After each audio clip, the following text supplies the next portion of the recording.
আমরা এই অ্যাপ্লিকেশনটা ইনস্টল করে নেব এবং ডাউনলোড করে নেব। ডাউনলোড করার পর আমাদের ইনস্টল হওয়ার পর আমরা অ্যাপটি ওপেন করব।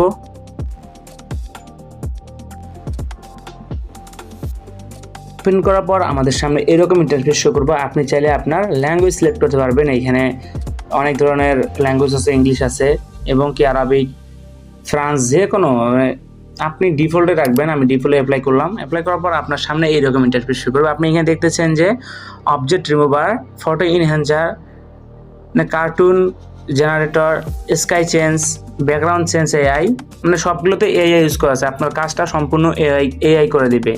আপনার যে বললাম তো টি শার্ট, আপনি আগে ব্যাকগ্রাউন্ডে ক্লিক করবেন। ব্যাকগ্রাউন্ডে এআই আসার পর আপনি এখান থেকে আপনার একটা পছন্দের পিক সিলেক্ট করে নেবেন। আমি যেমন এটা নিচ্ছি, অ্যাপ্লাই করলাম।